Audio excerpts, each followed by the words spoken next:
Mardi 8 octobre 2024, bonjour à tous et merci de suivre le temps d'information sur RTI 2. Au sommaire de l'actualité, plus de 7 millions d'élèves ont repris le chemin de l'école en Côte d'Ivoire ce lundi 9 septembre, après 3 mois de vacances. Et nous nous intéresserons à l'atmosphère après cette reprise. Et puis hors de nos frontières, en Éthiopie, démission de Shali Work Zwande, première femme chef de l'État éthiopien, remplacée par le ministre des Affaires étrangères, Taï Atske Selassie, élu hier lundi 7 octobre par le Parlement. Encore merci à vous d'être des nôtres sur RTI 2. Débuté le 9 septembre dernier, la rentrée scolaire 2024-2025 suit son cours en Côte d'Ivoire. Un mois après cette reprise, les cours se poursuivent avec des évaluations en vue de respecter le calendrier scolaire. Dans certains établissements, les inscriptions continuent pour les retardataires. Le constat de Georgette Ido Fofana. Lycée moderne d'Abobo. Ce lundi, élèves et enseignants sont en plein cours. En classe de terminale D, les élèves sont en évaluation en sciences de la vie et de la terre, SVT. Le 9, ça va, on coupe les cours régulièrement. Et puis aujourd'hui, c'est notre deuxième note en SVT. Tout se passe bien. Pour l'enseignant, les SVT font partie des matières de base de ses élèves, candidats à l'examen du baccalauréat. Il est donc nécessaire d'accentuer les contrôles. En D, la matière de base, ce sont les sciences de la vie et de la terre. L'évaluation fait partie effectivement de la formation. La rentrée des classes est effective au lycée moderne 1 et 2 d'Abobo depuis le 9 septembre dernier. Toutes les matières au programme sont dispensées. Au terrain de sport, l'EPS, éducation physique et sportive, se déroule dans une bonne ambiance.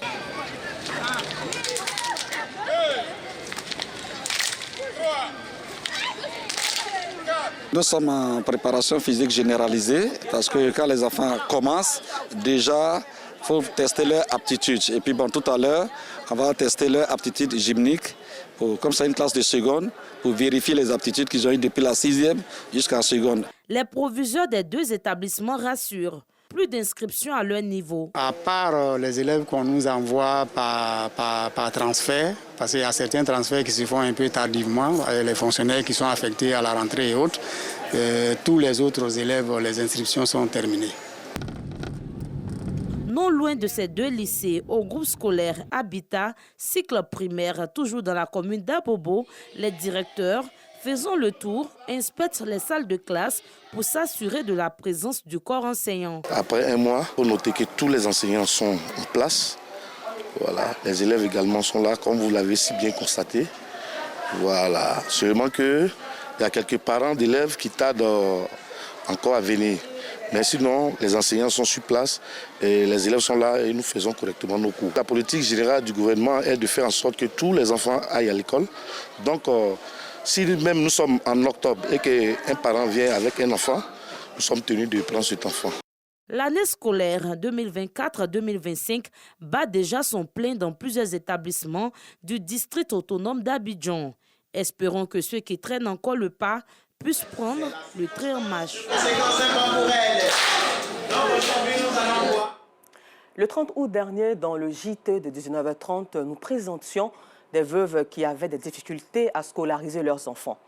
Après la diffusion de ce reportage, le cri de cœur a été entendu.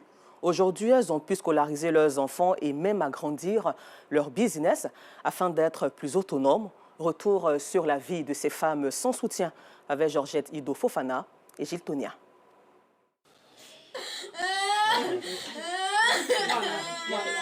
Des pleurs de désespoir au sourire de joie. Stéphane, orphelin de père qui avait vu son avenir menacé faute de moyens financiers, a repris le chemin de l'école après notre reportage diffusé le 30 août dernier.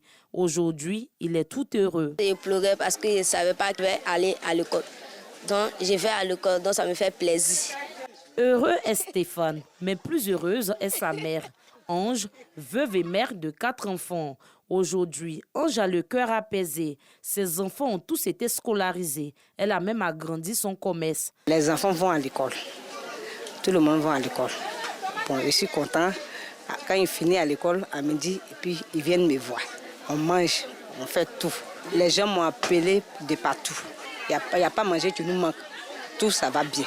Comme Ange, Céline, veuve et mère de 6 enfants, a aussi bénéficié des largesses des personnes de bonne volonté après son passage dans l'un de nos reportages diffusés sur les antennes de RTI2. Céline se dit comblée. Depuis le reportage, je vous remercie beaucoup. On ne dort pas dans la faim. Ils ont fait les dons en argent, en sac de riz, les macas, les biscuits.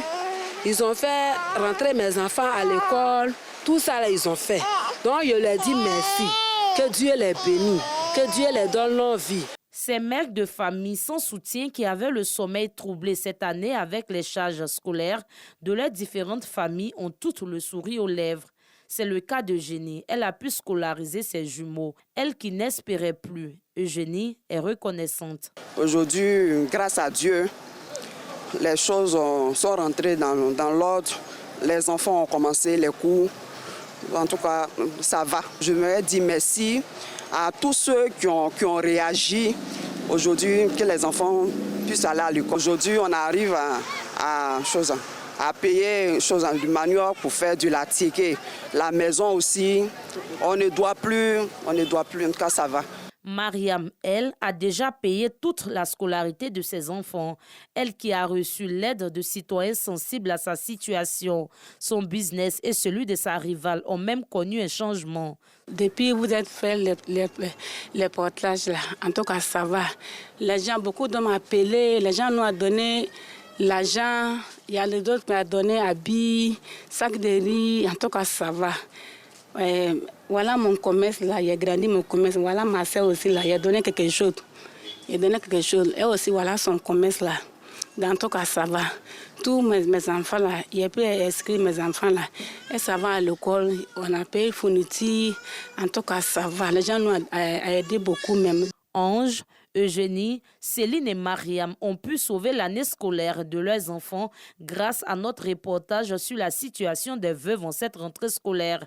Un reportage qui a permis à ces femmes de booster leurs activités génératrices de revenus, mais aussi d'accélérer leur autonomisation. Elles sont toutes reconnaissantes et ne manquent pas d'exprimer leur gratitude à toutes ces personnes qui leur ont apporté le sourire.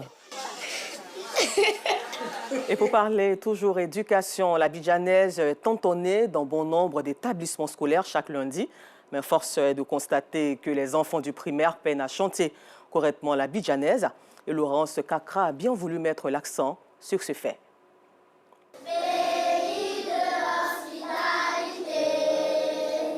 L'hymne national de Côte d'Ivoire est chanté avec ferveur par ses élèves.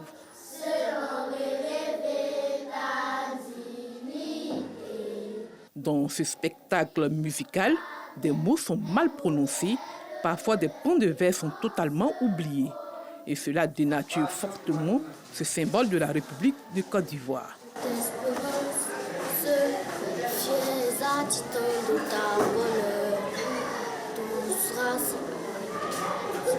Que nous avons un appel, ramener la liberté entre tes voix sereines, un modèle de l'espérance promis à l'humanité. Pour amener les enfants à maîtriser l'hymne national, les enseignants ont mis en place une méthode. Ça fait 1 mois que nous sommes là. Bon, d'autres viennent d'arriver. Raison pour laquelle j'ai mis la leçon dédiée au tableau. Les enfants vont copier dans les cahiers et puis chaque matin, je vais répéter avec eux jusqu'à la fin du mois. Je pense bien qu'eux tous seront chanter l'hymne national. Nous sommes en début de la rentrée et il faut que les enfants apprennent. Donc il faut une répétition. Voilà. Dans cette répétition, on n'a pas encore commencé à répéter. C'est pourquoi il y a un peu d'anomalie. Dans quelques mois, ils vont savoir chanter correctement l'hymne national. Aux enfants de la maternelle, les couleurs du drapeau national sont enseignées avec douceur et persévérance. Vu qu'ils sont encore très petits, on essaie d'aller étape par étape, les phrases par phrase, un peu, pour qu'ils puissent comprendre. Donc on essaie de revenir dessus. Après, on revient. Avant d'aller à la maison encore, on refait les 2 phrases avant de partir. L'apprentissage de l'abidjanaise reste un enjeu de taille. Dans sa volonté d'inculquer aux élèves les valeurs républicaines, Le gouvernement a inclus dans le système éducatif une discipline dénommée EDHC, entendez Éducation des droits de l'homme et de la citoyenneté. L'abidjanaise est le premier symbole de la République enseignée. Dans cette même atmosphère, le salut aux couleurs du drapeau national est redevenu une tradition dans certains établissements scolaires. Notre équipe de reportage a donc visité un groupe scolaire à Angré-Château, dans la commune de Cocody, où les élèves entonnent à cœur joie l'abidjanaise. Laurence Kakra. En rang et dans la discipline, les élèves de ce groupe scolaire d'Angré-Château, dans la commune de Cocody, entonnent l'abidjanaise sous le regard vigilant de leur encadreur.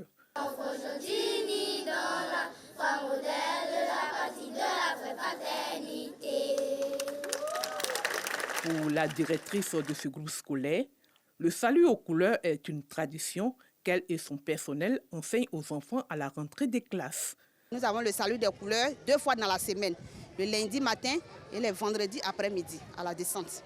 L'hymne national est très important pour notre pays parce que c'est un symbole de la nation.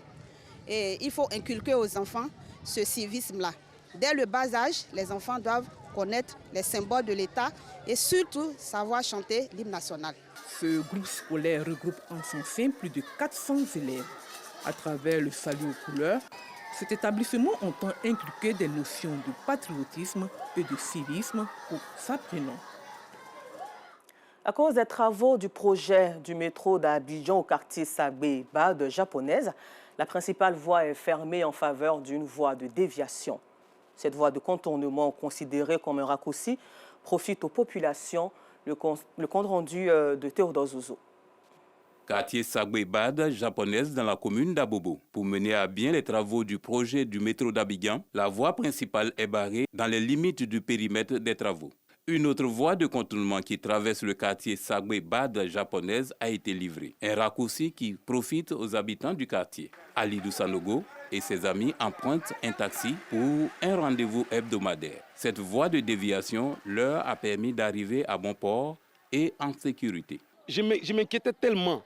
Et puis j'ai vu qu'ils ont réfléchi, ils ont fait une voie de déviation jusqu'à venir à notre quartier. Vous voyez que ça nous soulage. Vous avez trouvé que nous-mêmes sommes en train d'emprunter les taxis.